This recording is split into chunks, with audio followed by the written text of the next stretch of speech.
श्री स्वामी समर्थ. जय शंकर. आपण ऐकत आहात श्री शंकर गीता. संतवर्य योगीराज सद्गुरू राजाधिराज श्री शंकर महाराज यांचे लीला चरित्र.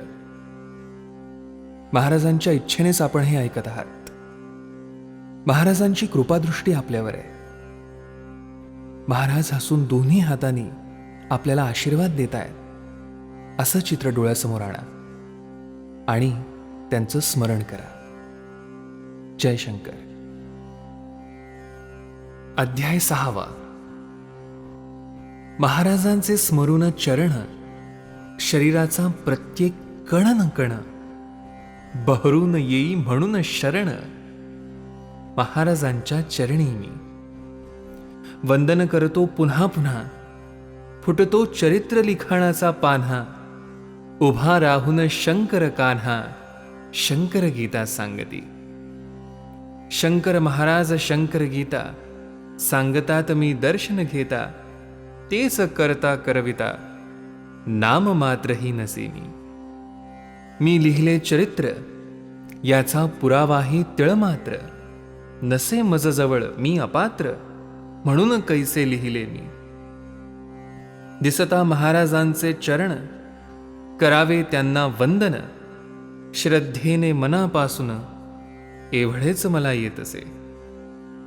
हे चरित्र अति सुरस, त्याप्रमाणे फार सरस. महाराजांचा लीला विलास, कृपा वैशिष्ट्य असे हे. महाराजांचे एक भक्त बाबूराव रुद्र असत. महाराज त्यांच्या घरी जात आपण होऊन आनंदे.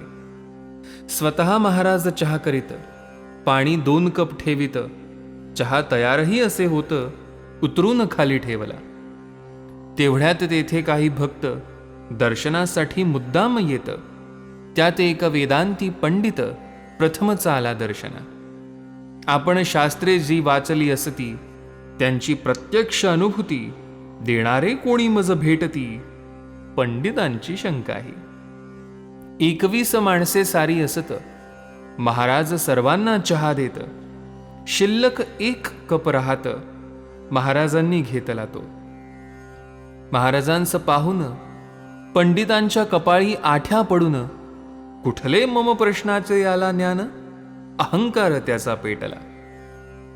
2च कपांचे पातेले समोरच होते चिमुकले.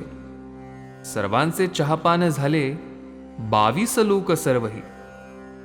2च कपांच्या भांड्यात 22 कप चहा होत. लोक सारे झाले चकित, फक्त न कळले पंडिता. प्रश्नही त्याने न विचारला. शंका जी होती त्याला, प्रत्यक्ष दाखवून घटनेला बोध पंडिता होईना.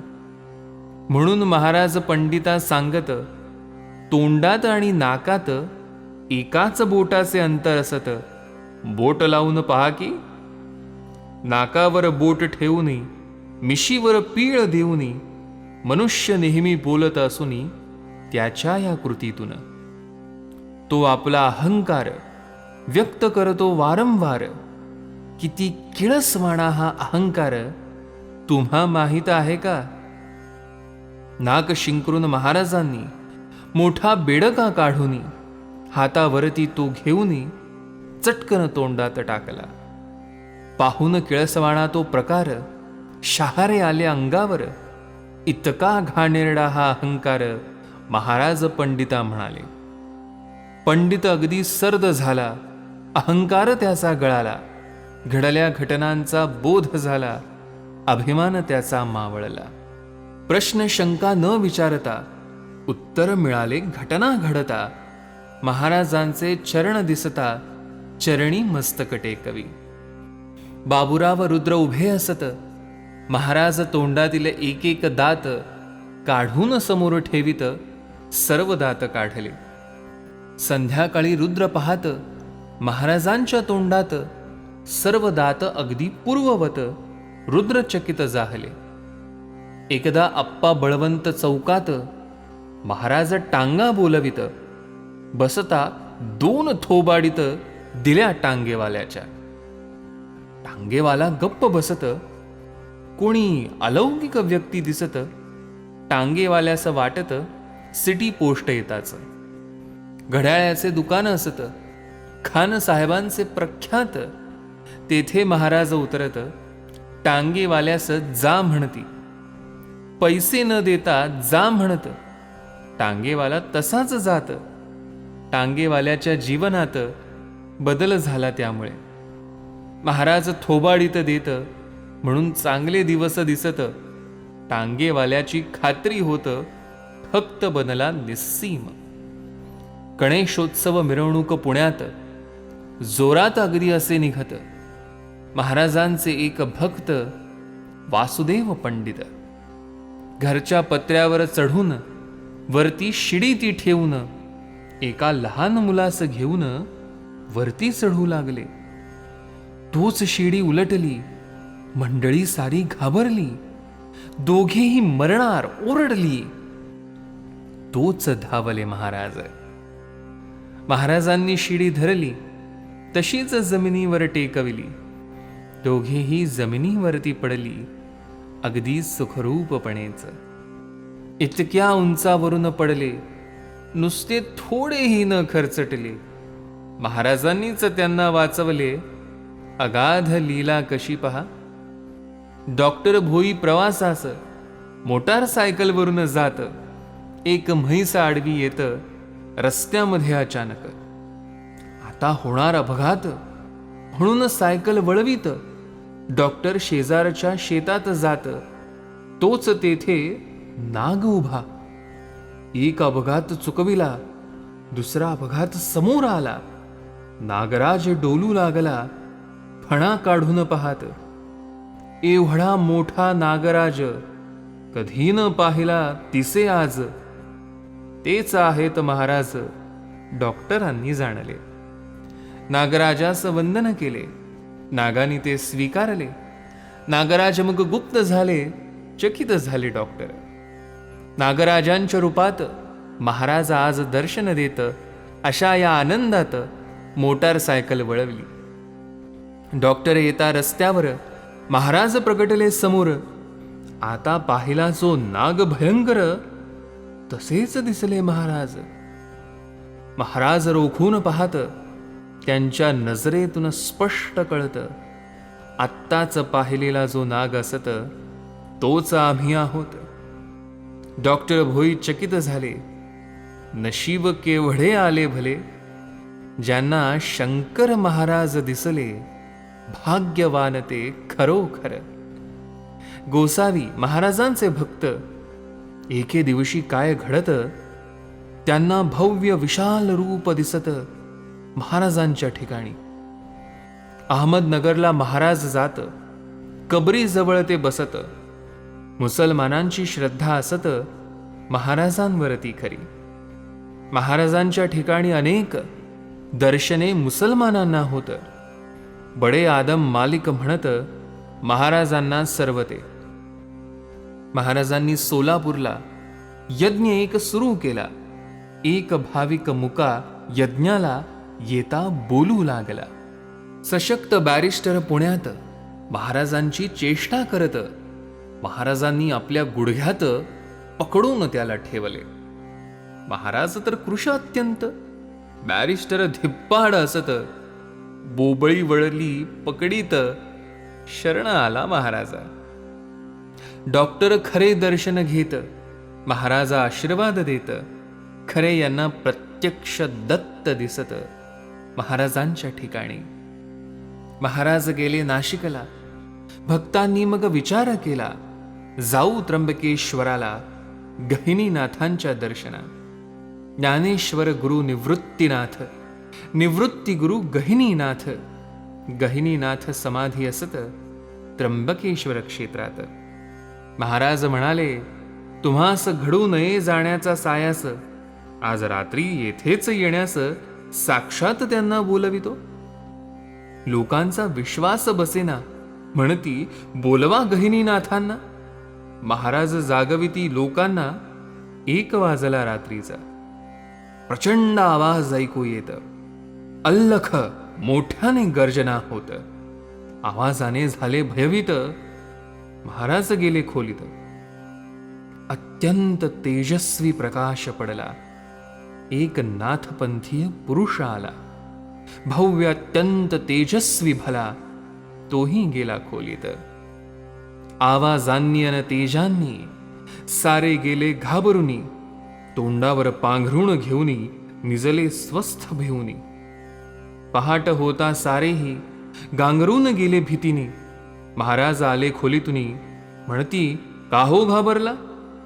सारे म्हणती महाराजांना, एक नाथ संप्रदायी भला दिव्य सत्पुरुष पाहिला अतीव तेज तयाचे. महाराज म्हणाले, सर्वांस मी सांगितले होते ना तुम्हास, बोलावणारा आहे गहिनी नाथास आपल्या घरी आज मी. तुमचा विश्वास बसला नाही. गहिनी नाथ येऊ नये. तुम्ही दर्शन घेतले नाही, प्रत्यक्ष येऊ नये ते. येऊन गहिनीनाथ साक्षात तुम्हास दर्शन घेता न येत. समाधीच्या जागी जाऊन तुम्ही काय करणार? पहाटेपर्यंत गहिनीनाथ माझ्याशी बसले बोलत. आवेगात महाराज सांगत चकित झाले सर्वही. प्रत्यक्ष गहिनीनाथ येत. गहिनीनाथ ज्यांच्याशी बोलत त्यांचा अधिकार केवढा असत कोण वर्णू शकेल? एक सत्पुरुष हैदराबादेत महाराजांना होता मानित. एकदा त्याच्या मनात अहंकार उफाळला. श्रेष्ठ मी सर्व योगी पुरुषात, ऐसे ठाम त्याला वाटत. महाराजांना हे कळत. नगरला होते त्यावेळी. नगरहून हैदराबादेत लगेचच महाराज तेथे येत. मला थंडी आहे वाजत, स्नानार्थ पाणी तापवा. चांगले पाणी उकळू द्यावे, नंतर स्नान मज घालावे. महाराजांनी स्नान केले अगदी उकळत्या पाण्याने. राहिलेल्या उकळत्या पाण्यात स्नान करण्यास सत्पुरुषास सांगत. सत्पुरुषाची छाती न होत त्याला महाराज म्हणाले, सर्व श्रेष्ठ योगी स्वतःस तू तर अगदी समजतोस, उकळत्या पाण्या का भीतोस? सत्पुरुषांतरी समजला. अहंकार आपला जावा म्हणून महाराज आले नगरहुनी. सत्पुरुषाला येता कळूनी पाय धरले लगेच. पिढ्यानपिढ्या दत्तोपासक असे एक गृहस्थ भाविक. ते पहिल्या महायुद्धात लढाईवर होतेच. एके दिवशी युद्धात अनेक गोळ्या त्यांना लागत. पॅन्टला अनेक भोके पडत परत आले तंबूत. त्यांना वाटले आपला संपूर्ण पाय काढावा लागणार कापून. पाहिली पॅन्ट वर करून अगदी लक्षपूर्वक. पायाला एकही गोळी नव्हती पहा लागलेली. पॅन्टला तर अनेक भोके पडलेली नवल त्यांना वाटले. पुढे महायुद्ध संपत गृहस्थ सुखरूप घरी येत. अचानक त्यांच्या दारात उभे राहिले महाराज. महाराज त्यांना म्हणत, पहिल्या महायुद्धात मी तुमच्या बरोबर असत खाणाखुणाही सांगितल्या. तुमच्या पायावर झाडलेल्या ज्या ज्या होत्या सगळ्या गोळ्या त्या सर्वही मीच झेलल्या. एवढे त्यांनी म्हणताच त्या गृहस्थास खाणाखुणा पटत, पायास भोके का न पडत. अर्थबोध याचा आज होत साष्टांग दंडवत घातले. महाराज ज्या भक्ता घरी उतरत त्याचा 10 वर्षांचा मुलगा संगे घेत नगरहून गिरनारला जात.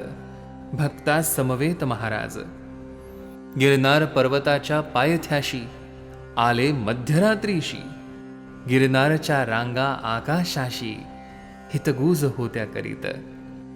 महाराज म्हणाले, अगदी वर या पर्वताच्या शिखरावर 10,000 पायऱ्या चढून सत्वर आपणास आहे जायाचे. महाराजांची आज्ञा झाली. मंडळी चालू लागली. मुलगा चालण्या तयार न मुळी महाराज घेती खांद्यावर. महाराज मुलास खांद्यावर घेत झपाझप पावले टाकत 10,000 पायऱ्या ओलांडत डोंगर चढून गेले ते.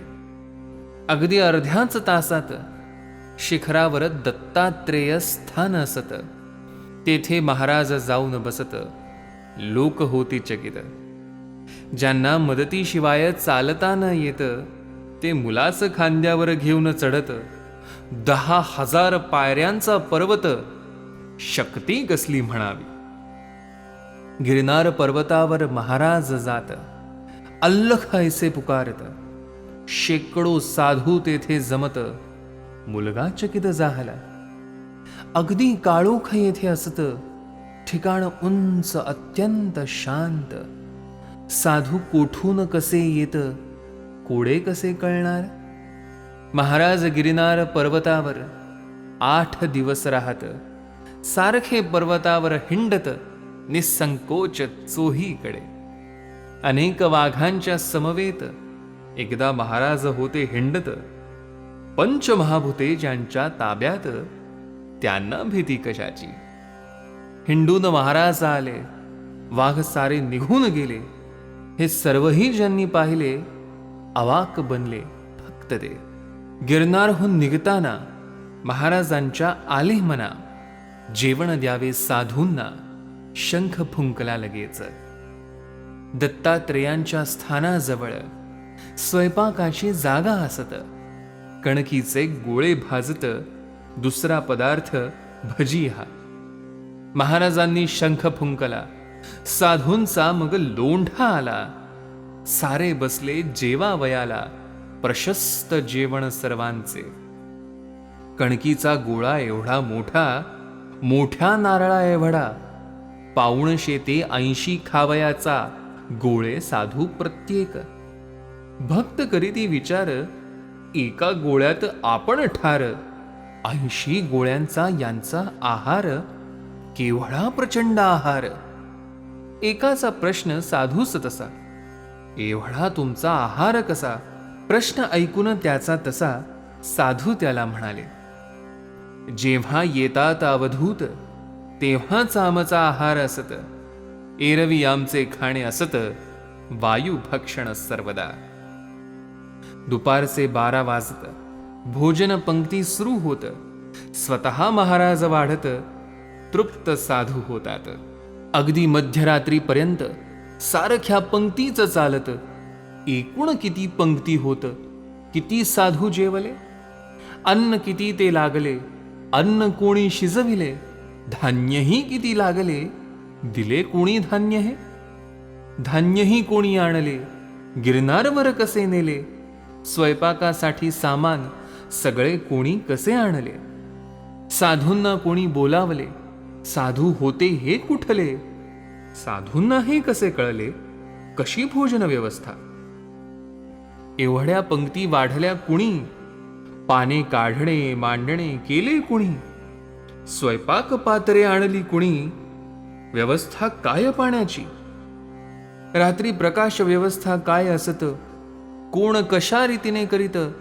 अशी 21 प्रश्ने अनुत्तरित. उत्तर त्यांचे स्वयमेव. साधू म्हणती, जिथे अवधूत तिथेच आम्ही भोजन घेत. यावरून सिद्ध होत महाराजच अवधूत.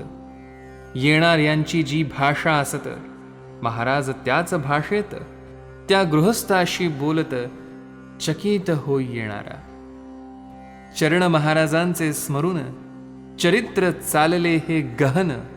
6वा अध्याय लिहून समाप्त येथे झाला. संतवर्य योगीराज सद्गुरु राजाधिराज श्री शंकर महाराज की जय.